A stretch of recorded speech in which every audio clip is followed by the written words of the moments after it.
Yo, what up?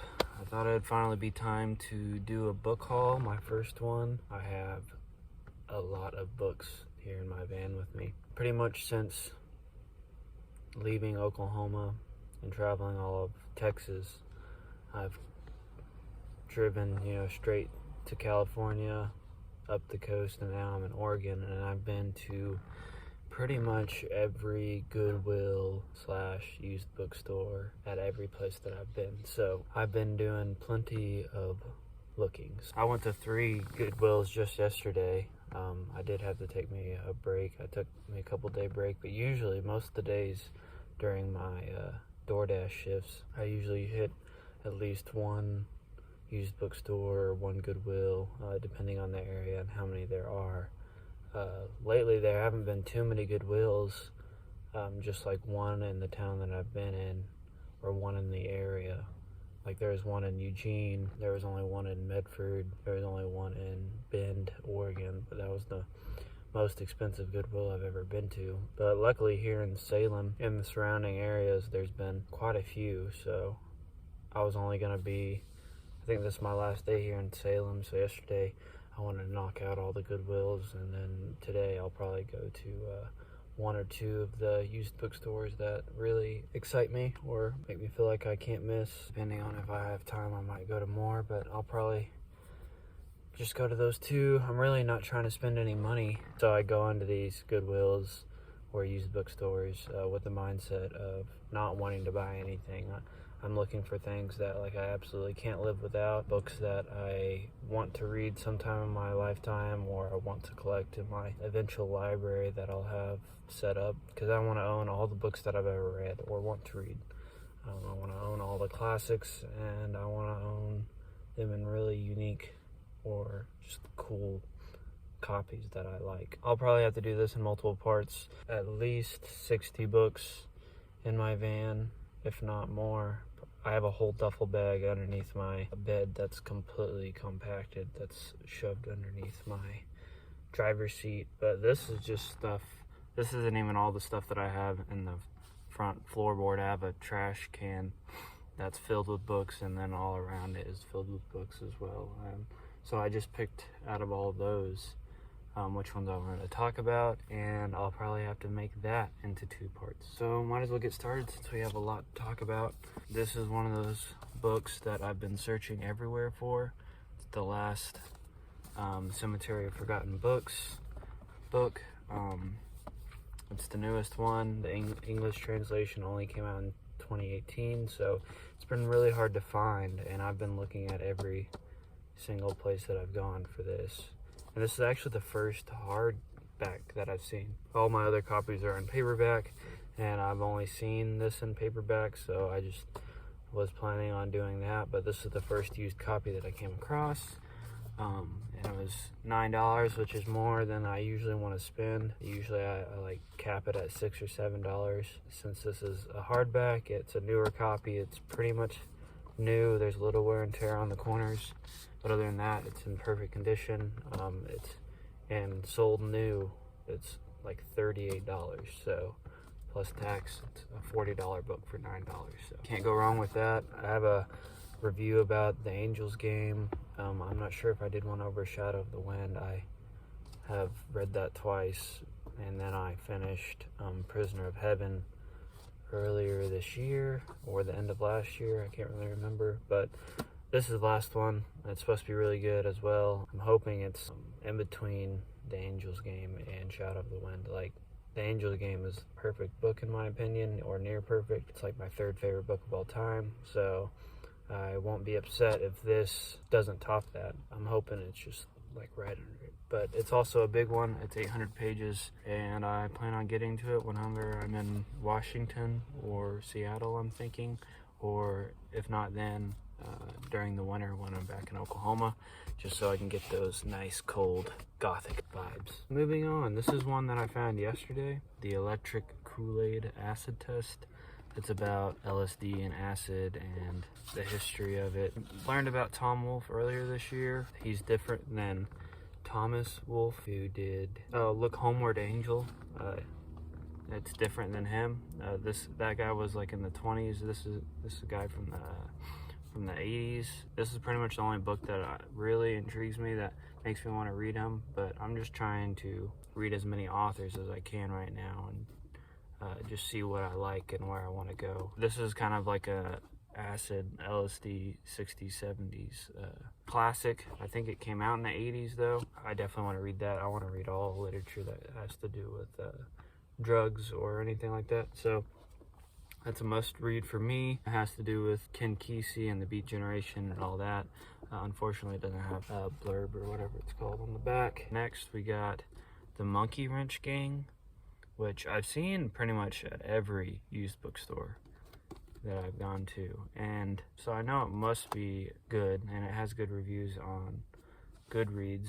But this is the first time I've seen this cover. I really like the font and the design, and even the font on the inside, just like the spacing and like the whole design of the book I really like.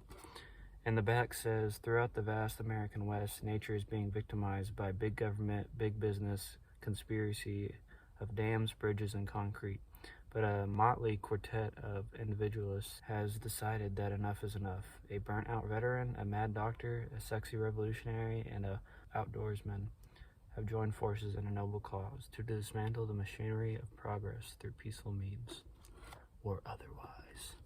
But yeah, moving on to some Vladimir Nabokov. This is actually the only book I bought new in this whole trip, and I actually bought it in Austin, so it was one of the first places I went to in my van. I can't remember where I got this suggestion from, but I just felt like it was like one of the first books, or is still one of the first books that I wanted to read that like had to do with the discussion of literature. And I haven't even read Nabokov. Like, I haven't read Lolita, even though I own a copy, not with me, but it's in storage. And then I think I own one other one of his. Oh yeah, it's the next one I'm talking about. Different lectures, I believe, that they just combined into a book. And one of them is about Mansfield Park by Jane Austen. Another is Bleak House by Charles Dickens. Madame Bovary by Flaubert. Swan's Way by Proust, and The Metamorphosis by Kafka, and Ulysses by James Joyce.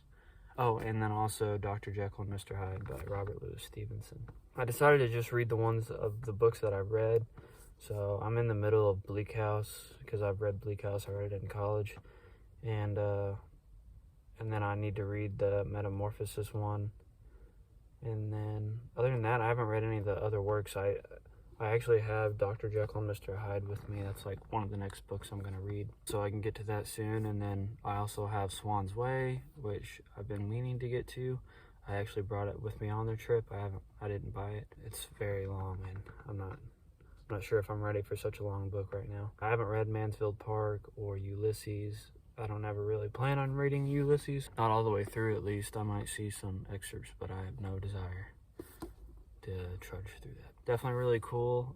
It was the only time I had ever seen it at a bookstore, so I felt like obligated to get it. And then following on some more Vladimir Nabokov, I found this book, Speak Memory, right here.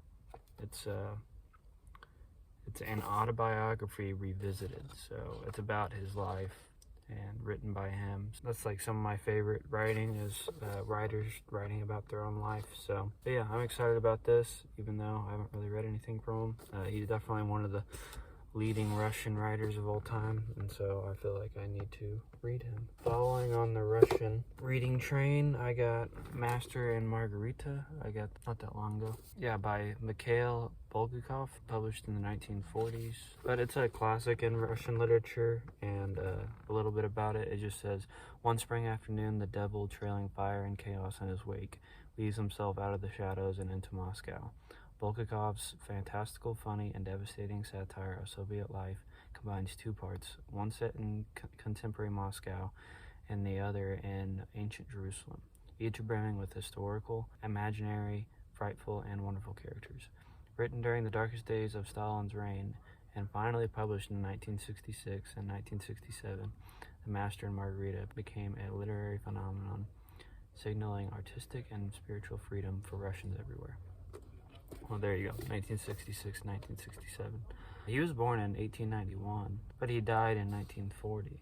I'm excited for this one. It has like Russian magical realism, stuff kind of like that. And Deal with the Devil. I've been really interested in like the Deal with the Devil type of books.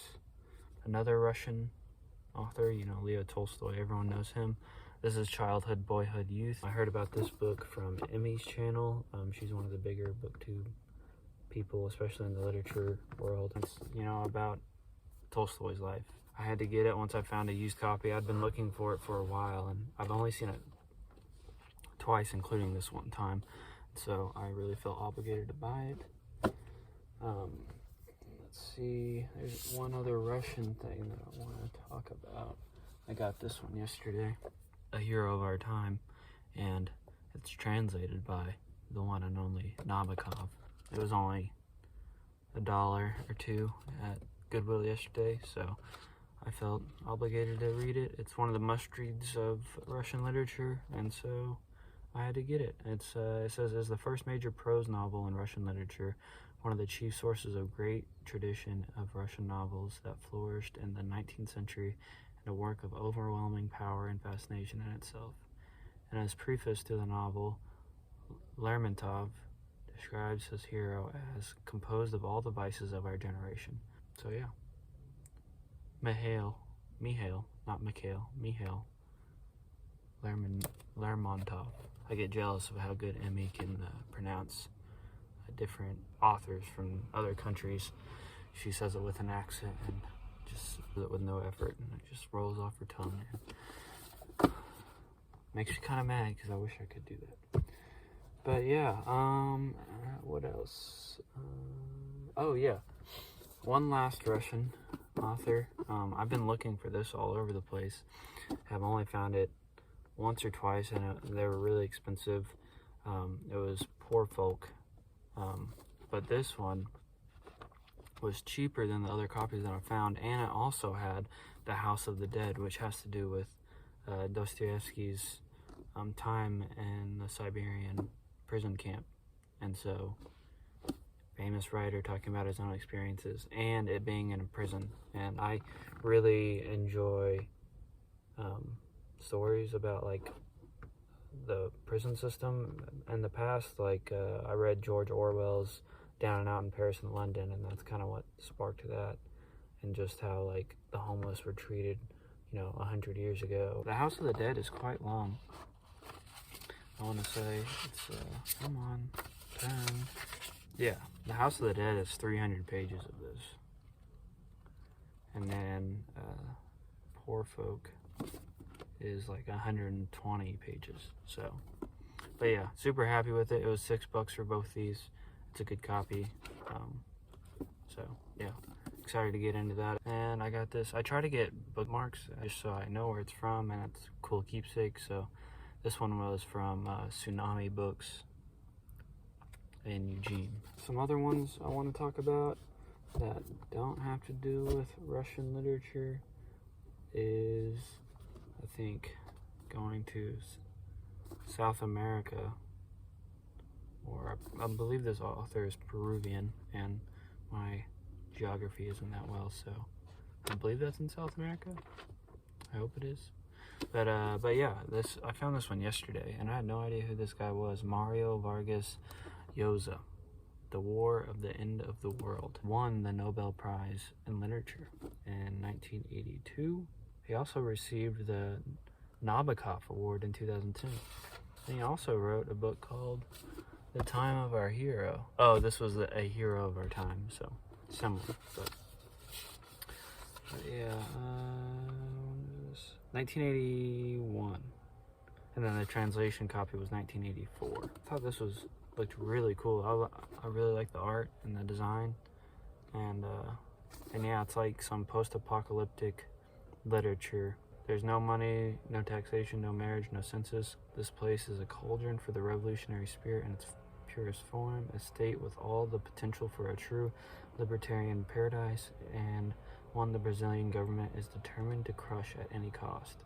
And perhaps his most ambitious and tragic novel, Llosa tells his own version of the real story of Canandos, inhabiting characters on both sides of the massive cataclysmic battle between the society and government troops. This resulting novel is a fable of Latin American revolutionary history, an unforgettable story of passion, violence, and the devastation that follows from fanaticism. So yeah, really cool.